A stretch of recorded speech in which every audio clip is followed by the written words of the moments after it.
what's your name? Are you... Ramsey, I'm the mother. Oh my God! Please. I'm sending an officer over, okay? Please. Do you know how long she's been gone? No, I don't. Please, we just got out. Is she right here? Oh my God, please. Okay, well... There's somebody. I am, honey. Please. Take a deep breath, Please, okay? hurry. Patsy.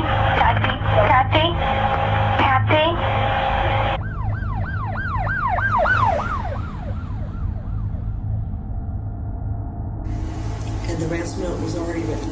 I believe it was. I mean, it's very unusual for a ransom note to be this long. From what we understand from professionals we've talked with, that after someone commits such a crime as this, they, get the heck out of there.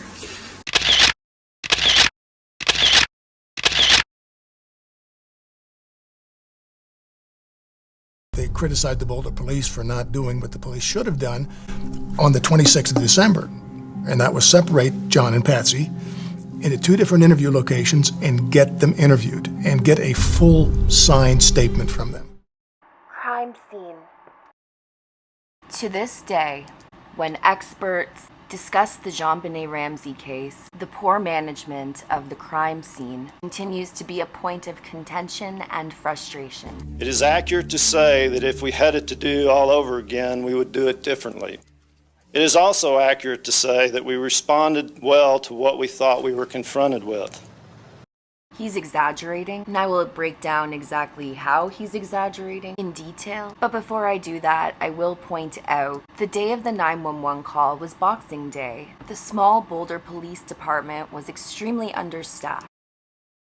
To make matters worse, Patsy's frantic 911 call came in at precisely the moment when officer shifts were changing. Detective Rick French arrived on scene at the Ramseys to investigate a possible kidnapping at about 5:52 a.m. So the first obvious error the police made was showing up at a possible kidnapping where a ransom note had been found in a black and white squad car. The ransom note had been fairly specific, and although police didn't know that, it would have been intelligent to show up in an unmarked car so as not to spook a potential kidnapper who was watching.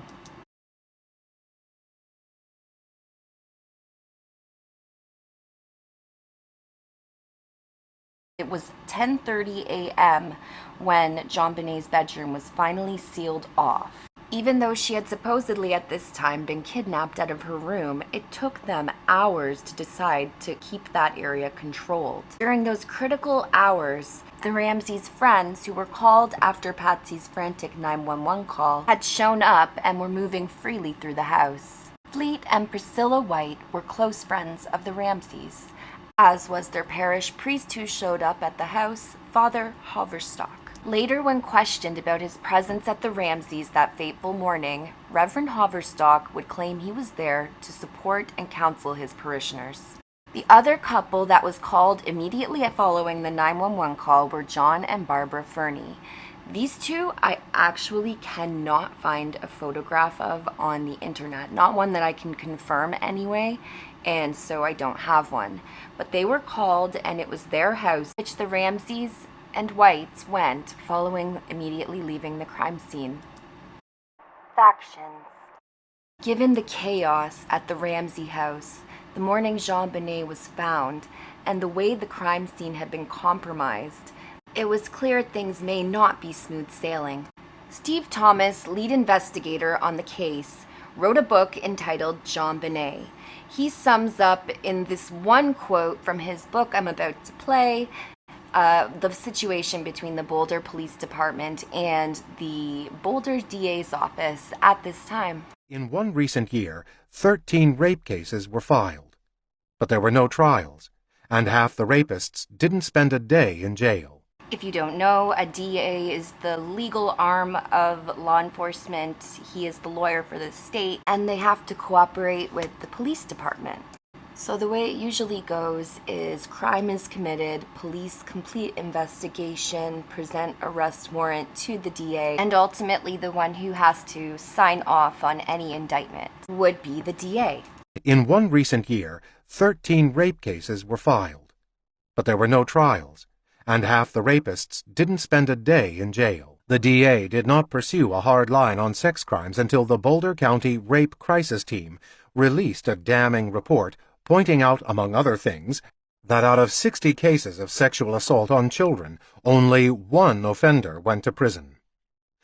So what you have is the Boulder police making arrests for serious crimes, and the DA's office in Boulder seemed to constantly be settling out of court, being hesitant to arrest certain people, being politically correct, and essentially going soft on violent crimes. Keeping a nice clean image in the town, not spending a single day in court. He settled everything. It was ridiculous.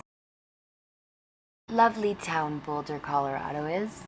A crime like the crime that had been committed against Jonbenet was certainly not the type of crime that local Boulder politicians, who are also often school buddies, golf buddies with the DA, their families go to the same church, they know each other. It wasn't the kind of publicity that they wanted for Boulder. Image was everything. I'm going to play a very short clip of Alex Hunter trying to explain why the investigation was hard. Spoiler alert, it was everyone's fault but his. You get one cop throwing his badge down because he doesn't think you're being tough enough on the Ramseys, and you have another detective throwing his badge down because he thinks you're too tough. So what he just said there sort of sums up what I think was a serious problem with law enforcement in the 90s and prior, probably, because it wasn't about what the evidence was. It was about cops' gut instincts and what they thought or felt or what they thought they could win in trial. Him saying, I just didn't know what to do. One cop said do this, one cop wanted me to do that. This is nonsense. It was a simple matter of looking at the evidence in an objective manner and making the correct decision based on his experience, training, and responsibility. I'm gonna warn you right now, this next part is very, very frustrating. What happened was, a grand jury was convened. So at this point in 1999, the police have investigated this case for 2 years. The grand jury has deliberated for 18 months, and Hunter is presented with the indictment from the grand jury. District Attorney Alex Hunter refused to sign the indictment. He also did not inform the public of the grand jury's decision. Instead, on October 13th, 1999, Hunter informed the media of his own belief that No charges have been filed. I and my prosecution task force believe we do not have sufficient evidence to warrant the filing of charges. What he didn't say, according to our partners at the Daily Camera, it was him, not the grand jury, who made that call. so the public would never know the results of the grand jury. They would never know anything that went on in the grand jury for 14 years. In 2013, the grand jury evidence was unsealed. One of the grand jurors actually started talking, and they were upset. They had spent 18 months of their lives coming to the determination that probable cause was found. And all their work was just vetoed by one man, and it was over. Burke Ramsey. And then maybe took a knife out and went, or something like that. Mm-hmm. You think that's how she died? Or maybe a hammer in the head, maybe. You know, it's just at odds that he's acting it out at all anyway. I mean, most children would not kind of future project this or reenact it in a room. And then on top of it all, there is no emotion, no appropriate emotion at all about this happening to his sister. Mm-hmm. Or maybe a hammer in the head, maybe.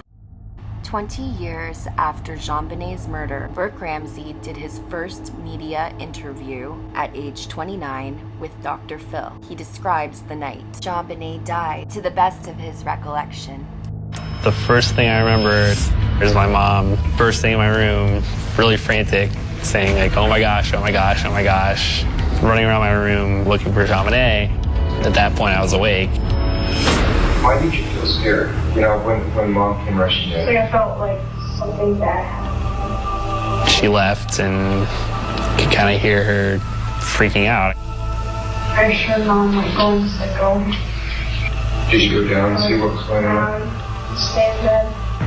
And the next thing I remember is a police officer coming to my room and shining a flashlight. Yeah, I was just laying there.